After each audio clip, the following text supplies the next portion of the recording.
बिस्मिल्लाहिर्रहमानिर्रहीम। अस्सलाम वालेकुम। जैकब न्यूज़ सां मां आहियां आबिद अली मंगरियो। पेश आहिनि हिन वक़्त जूं हेडलाइन।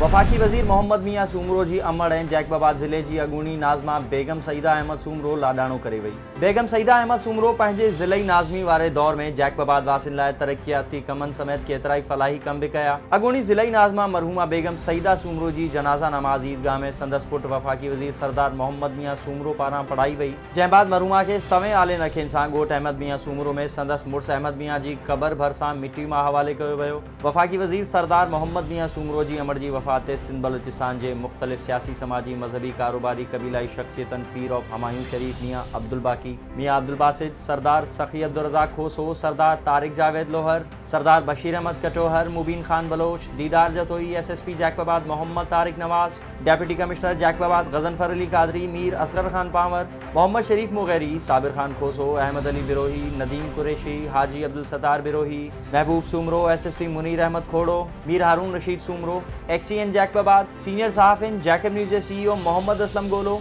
एंकर पर्सन रियाज़ अहमद सोरहानी, प्रेस क्लब के सदर Mohammad Nawaz Solangi, district press club के चेयरमैन हाकिम अली अरी ऐं अज़हर गुल सरकी समेत शहरिन वॾे अंग में शिरकत कई ऐं बेगम सईदा सूमरो जे लाॾाणे ते संदसि पुटु वफ़ाक़ी वज़ीर सरदार मोहम्मद मियां सूमरो सां ताज़ियत कई।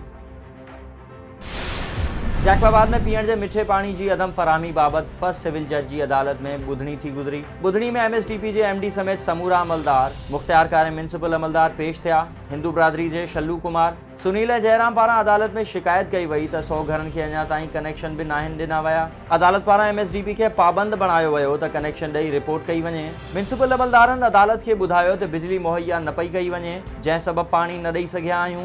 अदालत में शहरनि जे वकील GM सूमरो, ज़ाहिद हुसैन सूमरो, फरहान पठान, शहरोज़ खान दश्ती, माजिद हुसैन खोखर ऐं समीउल्लाह सूमरो समेत शहरी पेश थिया। अदालत पारां ॿुधणी 12 नवंबर ताईं मुलतवी कई वई। खैरपुर में अहमदपुर लग कच्चे वारे इलाइक़े केटी ज़मान शाह में पुलिस ऐं धाड़ेलनि में मुबैना मुक़ाबलो। बदनाम धाड़ेल इकबाल उर्फ अक्कू नारेजो समेत 6 धाड़ेल मारिजी विया। पुलिस मुक़ाबले में मारिजी वियल धाड़ेलनि में अब्बास नारेजो, पठान नारेजो, मुलन शेख ऐं मौलाबख्श कलोड़ो शामिल आहिनि। पुलिस तर्जुमान पारां जारी कयल प्रेस पधराई मूजिब गुझे इतला ते खैरपुर ऐं लाड़काने जी पुलिस कच्चे वारे इलाइक़े में पहुती त धाड़ेलनि पुलिस खे ॾिसी फायरिंग कई। जवाबी कार्रवाई में 6 बदनाम धाड़ेल मारिजी विया। कार्रवाई SSP खैरपुर अमीर मसूद मक्सी ऐं SSP लाड़कानो मसूद बंगश जी अॻवानी में कई वई। बलोचिस्तान में दहशतगर्दी जो वॾो मंसूबो नाकाम। सिक्योरिटी फोर्सिस गुझे इतला ते कार्रवाई कंदे वॾी तादाद में बम गोला, बारूद, रॉकेट लॉन्चर ऐं गोलियूं हथ करे वरितियूं। ज़रियनि मूजिब कार्रवाई गुझे इतला ते अफ़गानिस्तान जी सरहद सां लाॻापियल इलाइक़े कमरुद्दीन कारेज़ में दहशतगर्द तंज़ीम जे अॾे ते कई वई, जंहिंमें 8 तयार थियल देसी साख जा बम, 12 किलो वज़नी हिकु बैग में IED लाइ घुर्बल डेटोनेटर्स, बॉल बेरिंग ऐं ॿियो सामान हथ कयो वियो। सिक्योरिटी ज़रियनि मूजिब मुमकिन आहे त हीउ धमाकेदार मादो अफ़गानिस्तान मां मुंतक़िल कयो वियो आहे, जेको बलोचिस्तान जे इलाइक़नि कोयटा ऐं ज़ोब में दहशतगर्दी जी कार्रवाइनि में इस्तेमालु थिए हा।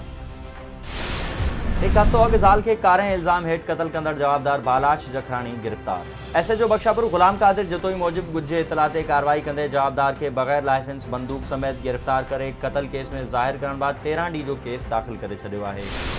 तहरीकी जे ॻोठ कालू खान रखण वासी फैज़ मोहम्मद सूमरो जो ऐवान सहाफ़त प्रेस क्लब में पुटनि जे अगवा ख़िलाफ़ एहतजाज। संदसि चवण हो त बासर अनवर, बख्शण, अब्दुल कादिर सूमरो, हबीबुर रहमान, मिठू ऐं ॿियनि पुट इनायतुल्ला ऐं सैफुल्ला खे 7 महीना अॻु अगवा करायो हो। अदालत ज़रिए केस दाख़िल कराइण जी दरख़्वास्त बाद पुलिस पुटनि खे बाज़ियाब करायो हो। पुलिस बासरनि जी वांगार वहंदे केस दाख़िल करण खां जवाबु ॾिनो ऐं मुंहिंजे पुटनि खे बि आज़ादु न पियो कयो वञे। IG सिंध खे अपील थो करियां त पुटनि खे आज़ादु कराए मूं सां इंसाफ़ कयो वञे। सुल्तानकोट भरसांकोट हाजी बुढ़ो भरचून में एहसास प्रोग्राम जो सर्वे कंदड़ टीम पारां ॻोठाणनि खां फ़ी फॉर्म ते 200 खां 300 रुपया रिश्वत तलब। ॻोठाणनि जो एहतजाज। मुतासिर ॻोठाणनि शफ़ी मोहम्मद भरचून, नियाज़ अली भरचून ऐं शौकत अली भरचून दाहींदे चयो त सर्वे करण लाइ टीम पैसा ॾियण बग़ैर फॉर्म नथी भरे। सर्वे टीम जी अहिड़ी करप्शन ख़िलाफ़ अख़्तियारियूं नोटिस वठी कार्रवाई कनि।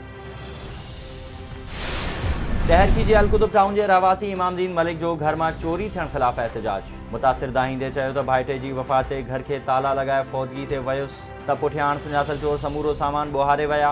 आऊं रेढ़ी लॻाए पोरियो कंदो आहियां। पुलिस केस दाख़िल करण बजाए जवाबदारनि जा नाला पुछी रही आहे। SSP खे अपील आहे त चोरी वापसि कराए चोरनि ख़िलाफ़ केस दाख़िल कयो वञे।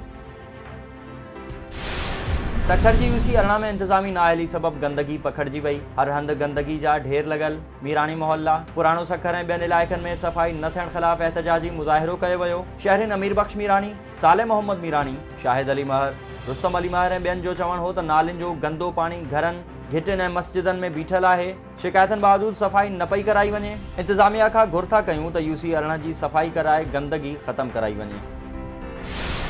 मसू बुरगड़ी में government boys primary centre school की इमारत ज़बू हाल बणिजी वही। 300 खां वधीक मासूम शागिर्दनि जूं हयातियूं दाव ते लगल। 300 शागिर्दनि लाइ रुगो 3 उस्ताद मुक़रर हुअण सबब तदरीसी अमल भी सख्त मुतासिर थियण लॻो। स्कूल फर्नीचर जी खोट, पीअण जे साफ़ पानी, सफ़ाई समेत मुख़्तलिफ़ मसइलनि जो शिकार। वालिदैन पारां सूबाई वज़ीर सईद गनी खां घुर कई त स्कूल जा मसइला हंगामी बुनियादनि ते हल करे ॿारनि जी तालीम बचाई वञे।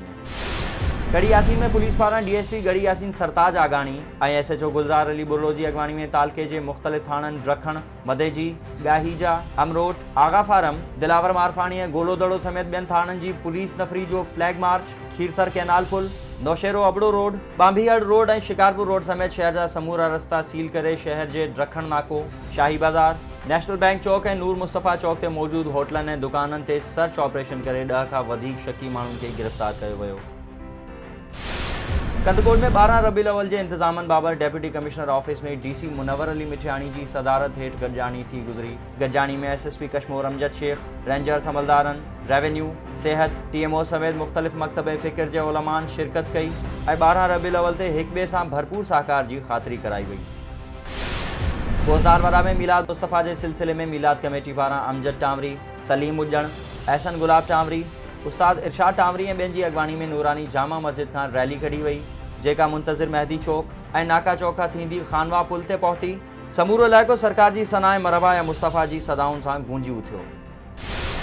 ही हुयूं हिन वक़्त जूं हेडलाइंस। वधीक ख़बरुनि ऐं अपडेट्स लाइ विज़िट कयो असांजी वेबसाइट www.jacobnews.hd.com ऐं फेसबुक ते फॉलो कयो। ॾिसंदा रहो जैकब न्यूज़, ख़बर खां हक़ीक़त ताईं।